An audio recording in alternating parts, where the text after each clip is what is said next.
Merci Seigneur Yahweh pour ce jour que tu as fait pour toi-même, pour que nous te glorifions, nous nous souvenions que tu es notre tout en tout, le alpha, l'oméga et oméga de notre vie, le début et la fin de toutes choses dans notre vie. Merci pour ce jour que tu as fait pour que nous te glorifions. Merci Saint-Esprit, merci Seigneur Yahshua Christ. Merci Saint-Esprit que tu es toujours la fidèle consolateur, notre guide, notre enseignant en toutes choses. Même aujourd'hui, ce jour d'Eya, le 8 septembre 2019, le pain de la vie que tu nous as donné, Matthieu 12, verset 43 à 45, je lis verset 43. Lorsque l'esprit pur est sorti d'un homme, il va par des lieux arides, cherchant du repos, et il n'en trouve point. Verset 44. Alors il dit, je retournerai dans ma maison d'où je suis sorti. Et quand il arrive, il la trouve vide, balayée et ornée. Verset 45. Il s'en va et il prend avec lui 7 autres esprits plus méchants que lui. Et ils entrent dans la maison, s'y établissent. Et la dernière condition de cette personne est pire que la première. Il en sera de même pour cette génération méchante. Fin de citation. Le sermon que notre Seigneur Saint-Esprit m'a fait écrire sur la base de cette écriture, je l'ai intitulé « Comment garder ta délivrance ?» Comment garder ta délivrance? Première partie de cette présentation. Pourquoi Yahweh vous délivre-t-il? Pourquoi Yahweh vous délivre-t-il? Yahshua a raconté dans ce chapitre, dans le chapitre d'où cette écriture a été tirée, Yahshua a raconté aux pharisiens et aux scribes cette parabole d'un esprit impur ayant quitté un homme avant de revenir trouver sa maison propre. L'esprit impur ou démon irait donc chercher cet autre esprit impur plus puissant et plus méchant et reviendrait avec eux pour à s'installer dans la maison qui est l'âme de l'homme. Yahshua décrit ce qui se passe réellement lorsqu'un esprit impur est chassé d'une âme. Si une telle âme, ainsi délivrée, retombe dans le péché, faisant ainsi de son temple intérieur un lieu propice aux esprits impurs. L'esprit impur, ainsi chassé, ira rallier 7 autres esprits impurs, plus puissants et plus méchants, et aménagera avec eux dans l'âme. La situation de possession démoniaque de cette âme sera évidemment plus difficile. Quand cette personne ira encore à la délivrance la prochaine fois, ce sera plus difficile de chasser des démons de cette personne. Parce qu'ils sont non seulement plus nombreux, 8, et ils sont plus puissants. Les scribes et les pharisiens avaient constamment fait de leur âme un endroit où il fait bon habiter pour les démons. Car même quand ils étaient touchés par le Saint-Esprit et que leurs esprits impurs étaient chassés, les esprits impurs en eux étaient chassés, ces esprits retournaient, et ces Juifs retournaient dans leur vie de péché et préparaient ainsi en eux un lieu où davantage de démons pourraient habiter. Ceci est fidèle aux enseignements de la loi de Moïse qui dit, je cite, le prêtre, je cite, Aaron posera ses mains sur la tête du bouc vivant et il confessera sur lui toutes les iniquités des enfants d'Israël et toutes les transgressions par lesquelles ils ont péché. Il les mettra sur la tête du bouc, puis il le chassera dans le désert. À l'aide d'un homme qui aura cette charge, le bouc emportera sur lui toutes les iniquités dans une terre désolée, et il sera chassé dans le désert. Fin de citation. Citation de Lévitique 16, versets 21 à 22. Les Juifs croient qu'un bouc émissaire peut leur enlever leurs péchés et purifier leurs âmes aux yeux de Dieu. Après un tel rituel accompli par le prêtre, ils retombent dans leur vie de péché jusqu'au prochain rendez-vous de rituel annuel avec le bouc émissaire. Voici ce que le christianisme nous enseigne plutôt. Je cite: mais si nous marchons dans la lumière, comme il est lui-même dans la lumière, nous sommes mutuellement en communion, et le sang de Yahshua, son Fils, nous purifie de tout péché. Fin de citation. Citation de 1 Jean 1, verset 7. Donc, qu'est-ce que ça veut dire? Si vous marchez dans la lumière, c'est-à-dire la lumière dont le Christ est porteur, si vous marchez dans cette lumière qui supprime les ténèbres du péché dans votre vie, si vous marchez dans le Dieu saint, Yahweh, sa parole, son salut, sa bonté, sa vérité et sa vie éternelle, son Fils Yahshua Christ vous purifiera de tout péché du passé par son sang sacrificiel et non pas par le sang d'un bouc émissaire ou de notre sang d'animaux. Nous voyons l'erreur des Juifs tout le temps sur le terrain des délivrances. Je le vois tout le temps. De nos jours, beaucoup de gens vont d'un ministre de délivrance à un autre, année après année, sans solution permanente à leurs problèmes. C'est pourquoi, dès le début de ce ministère, notre ministère, le Saint-Esprit nous a appris que la délivrance ne consiste pas uniquement à chasser les esprits impurs. Le Seigneur nous a dit que nous devrions prêcher sa parole. Nous devrions prêcher sa parole, nous devons conseiller son peuple, nous devons conseiller ceux qui ont été ainsi délivrés des démons à propos de cette situation qui désespère beaucoup.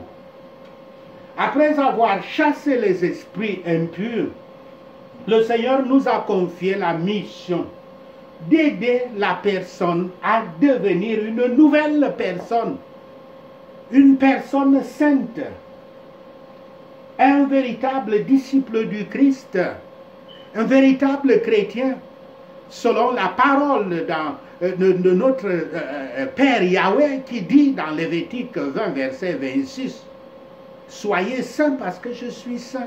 Je vous ai séparés du monde pour que vous soyez à moi. » Ça, c'est le but du chrétien, devenir saint. Et c'est pour ça que l'apôtre Paul appelle les chrétiens les saints. Ça ne peut pas être autrement. Vous ne pouvez pas dire que vous vivez dans le péché, mais vous continuez à dire que vous êtes un chrétien. Vous vous appelez chrétien, mais vous n'êtes pas un véritable chrétien. La parabole de Yahshua représente le cas de l'Église et de la nation juive. Elle s'applique également à tous ceux qui entendent la parole de Dieu et sont en partie réformés, mais pas vraiment convertis. l'esprit impur s'en va pour un temps, mais quand il revient, il découvre que le Saint-Esprit du Christ n'est pas là pour l'empêcher de venir. Le cœur, l'âme est balayé par la réforme extérieure, mais garni de préparation pour se reformer aux suggestions diaboliques du monde. Et l'homme devient un ennemi plus déterminé de la vérité, une fois habité par plusieurs démons. Chaque cœur est la résidence des esprits impurs, à l'exception de ceux qui sont des temples du Saint-Esprit par la foi en Christ. Cela signifie-t-il donc que vous ne devez pas du tout chercher la délivrance de peur d'aggraver votre possession démoniaque? Si votre réponse est oui à cette question, sachez que vous êtes venu au mauvais endroit pour la délivrance. Vous ne devriez même pas venir à cet endroit. C'est-à-dire dans le milieu chrétien. Notre Dieu Tout-Puissant, Yahweh, n'est pas intéressé à vous libérer des démons parce que vous le suppliez ou pour satisfaire votre curiosité. Pas du tout. Il vous délivre pour que vous soyez à lui, comme il le dit dans Ésaïe 43, verset 1. Il vous délivre parce qu'il vous a créé pour sa propre gloire, comme il le dit dans Ésaïe 43, verset 7. Dieu vous a créé pour le glorifier. Dieu vous a créé pour que vous soyez saints, parce qu'il est saint. C'est pour ça qu'il vous a créé. Il n'est pas intéressé à vous délivrer des démons, jusque pour que vous rentriez encore dans le monde du péché, et que vous viviez dans le péché, et que vous soyez encore... Il n'est pas intéressé là, à être là toujours en train de chasser les démons de vous. Si vous n'êtes pas décidé à appartenir à Yahweh et à le glorifier, il n'y a aucune raison pour que Yahweh vous délivre des esprits impurs. Deuxième partie de cette présentation, comment garder le Saint-Esprit en vous? Dans le christianisme, définition d'abord, définition de délivrance. Dans le christianisme, le ministère ou service, ce ministère veut dire service, le ministère de délivrance désigne l'activité de purification d'une personne de démons et d'esprits maléfiques, d'esprits impurs, afin de traiter les problèmes qui se manifestent dans leur vie du fait de la présence de ces entités et des causes profondes de leur autorité qui oppriment la personne. Rappelez-vous simplement que c'est la venue de la présence de Yahweh, c'est-à-dire son Saint-Esprit dans une âme qui chasse les démons et les esprits impurs. Ce n'est pas la puissance d'un ministre ou l'homme de Dieu ou n'est qu'un instrument. C'est la présence de Dieu, la présence de Yahweh quand elle arrive dans l'âme d'une personne qui chasse les démons. Donc ce n'est pas une affaire de puissance. Personne, moi je suis un ministre de délivrance, un ministre de soins, de guérison des esprits, mais je n'ai pas de puissance en moi-même. C'est seulement le Saint-Esprit qui m'utilise. Et quand il arrive, C'est pour ça que ma délivrance, c'est seulement le baptême du Saint-Esprit. Je procède seulement au baptême du Saint-Esprit. Et quand l'Esprit de Dieu vient en la personne, l'Esprit de Dieu fait le travail.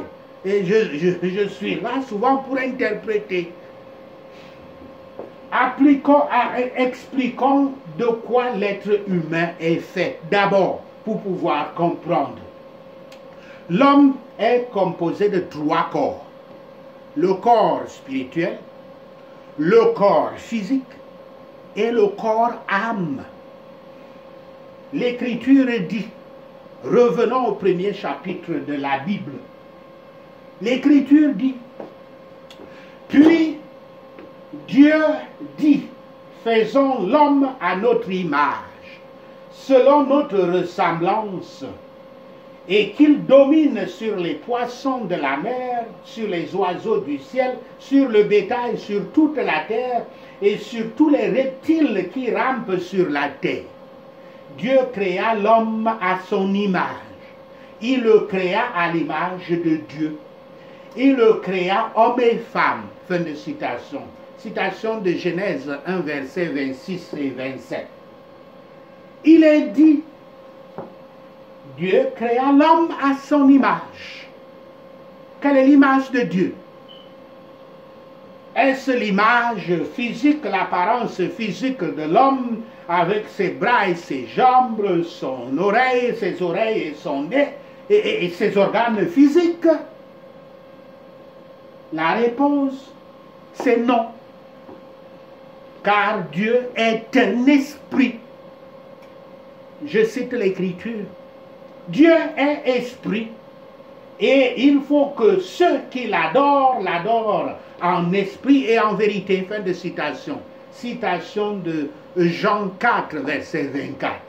Maintenant, nous savons qu'il y a plusieurs genres d'esprits et les Africains, les Asiatiques et les peuples du monde les connaissent bien. Je cite 4 catégories au moins, puisqu'il y a une multitude d'esprits impurs. Il y a les anges, je cite fils de Dieu, fin de citation, dans Job 38, verset 7. Et il est dit que, je cite, l'ange de Yahweh campe autour de ceux qui le craignent et il les sauve. Fin de citation, citant Somme 34, verset 7. Deuxièmement, il y a, je cite, le grand dragon, le serpent ancien, appelé le diable et Satan, celui qui séduit toute la terre. Il fut précipité sur la terre et ses anges furent précipités avec lui. Fin de citation.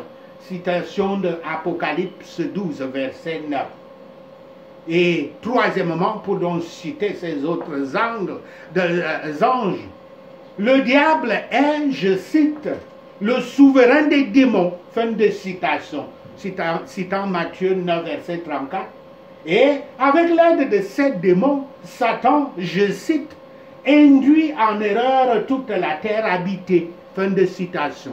Citation d'Apocalypse 12, verset 9, de 1 Jean 5, verset 19.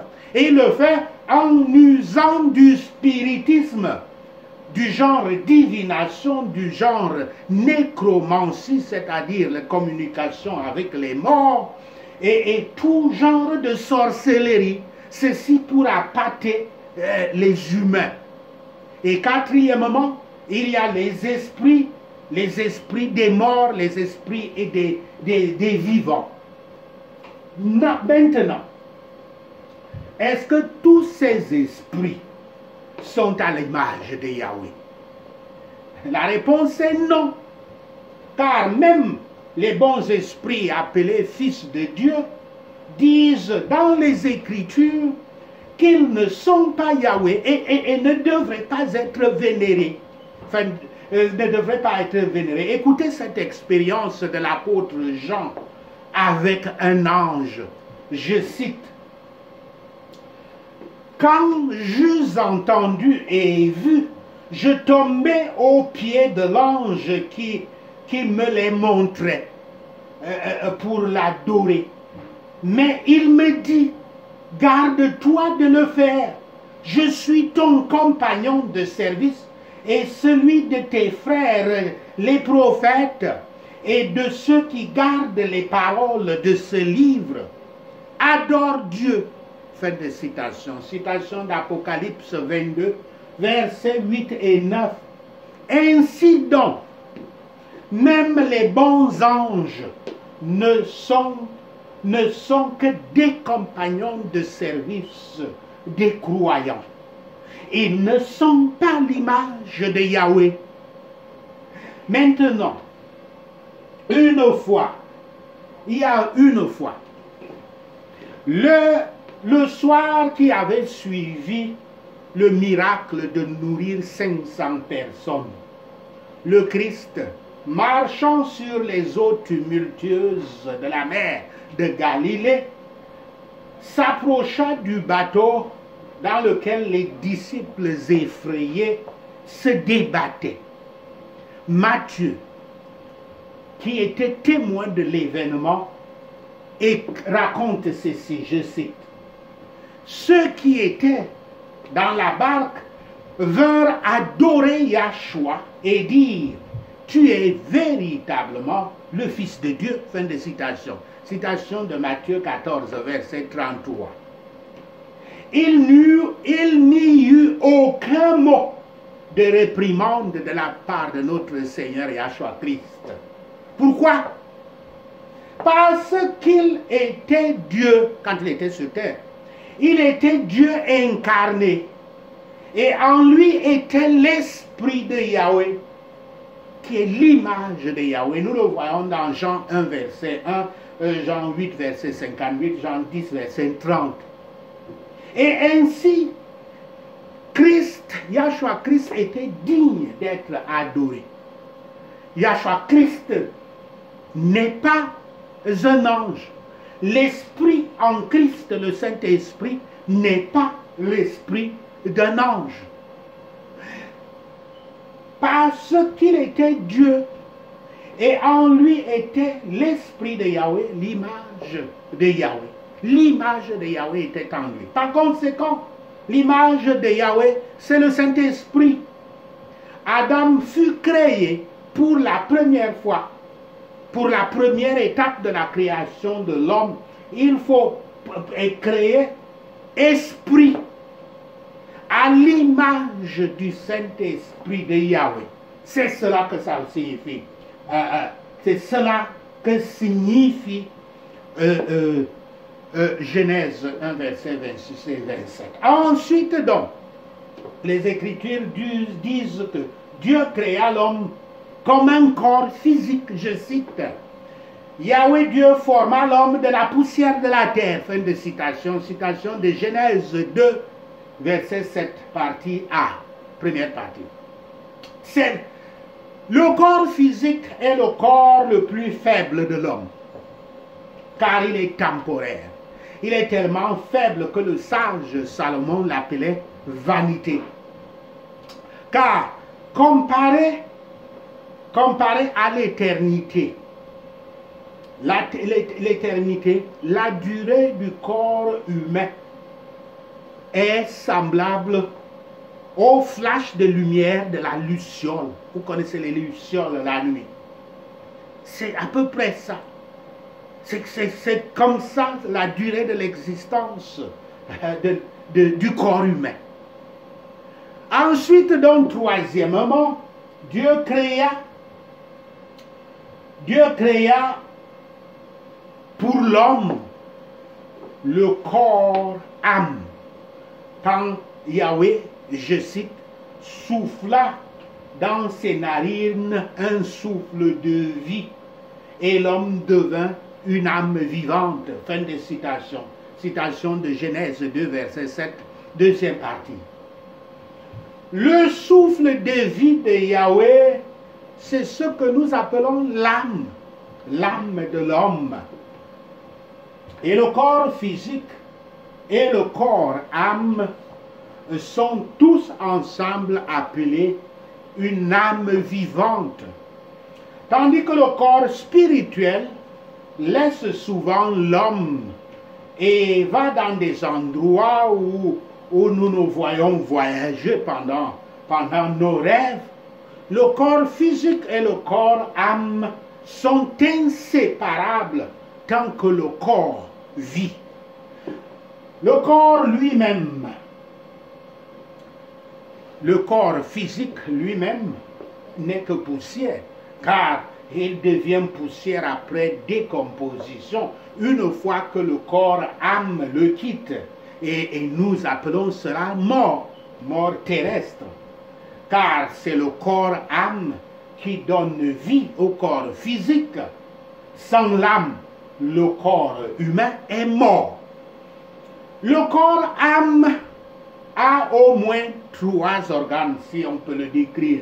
Chaque organe jouant son rôle, à savoir les émotions, l'intellect, la volonté, l'entendement conscient, l'entendement subconscient et l'entendement inconscient.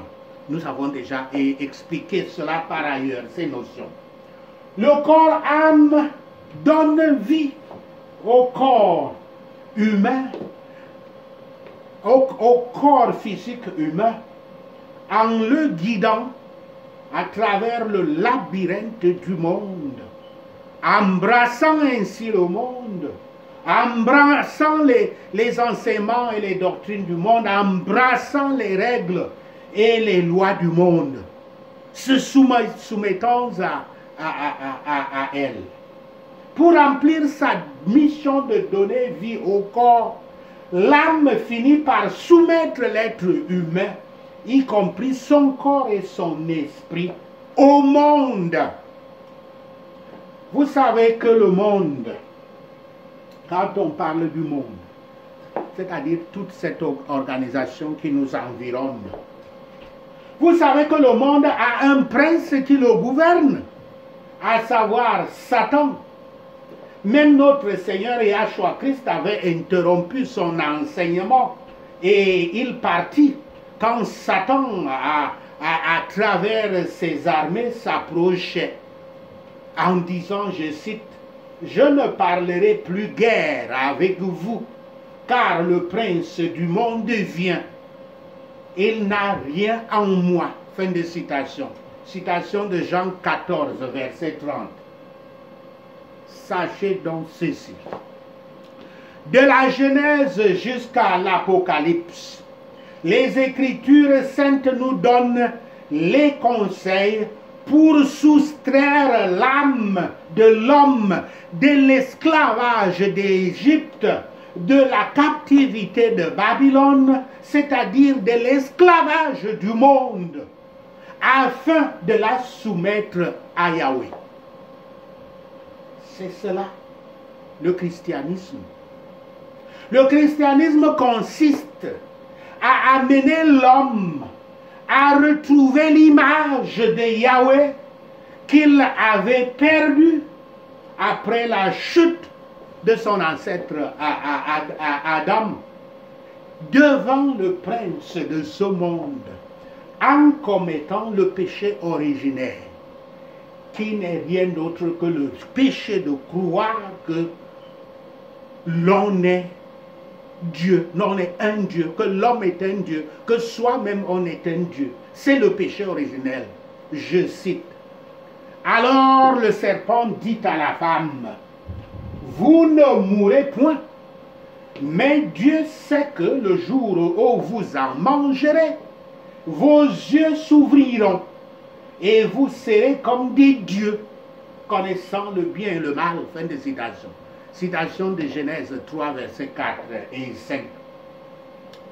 Ceci veut dire, lorsque l'âme embrasse le monde et ses enseignements et doctrines, ses lois et ses préceptes, sa notion du bien et du mal, sa science, sa philosophie, son animisme et sa sorcellerie, l'homme tombe inévitablement dans l'autolatrie, qui est l'idolâtrie du moi.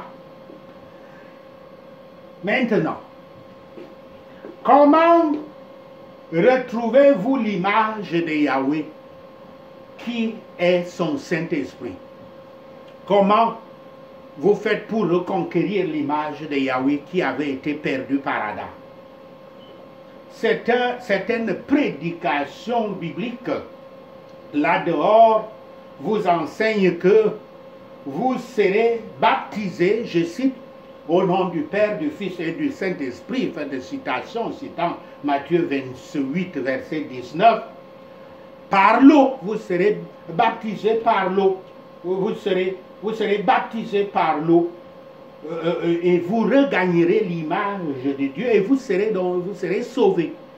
Ils vous disent que quand vous êtes baptisés par l'eau, vous serez sauvés.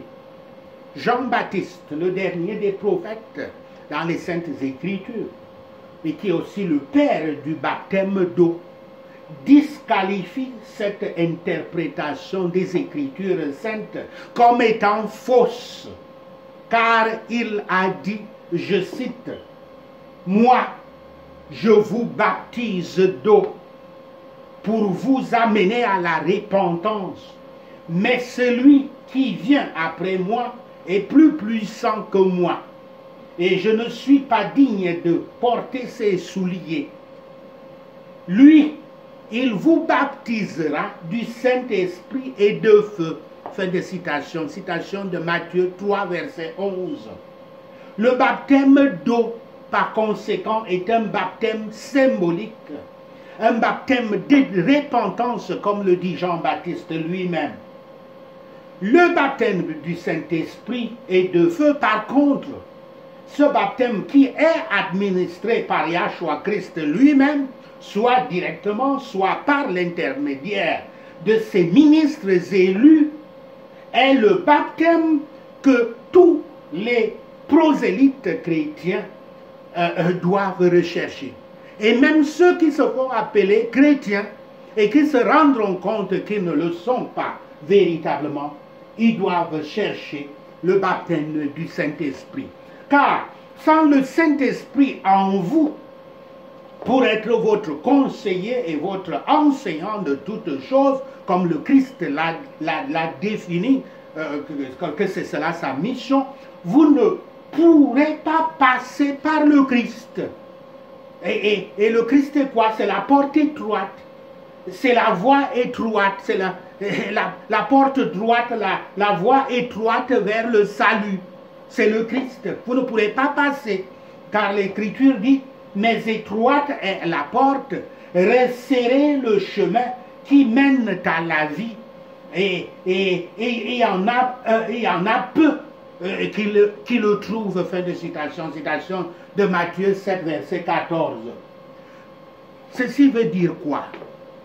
Vous devez brûler les graisses en vous lorsque la richesse matérielle vous a transformé en ce chameau qui ne peut pas entrer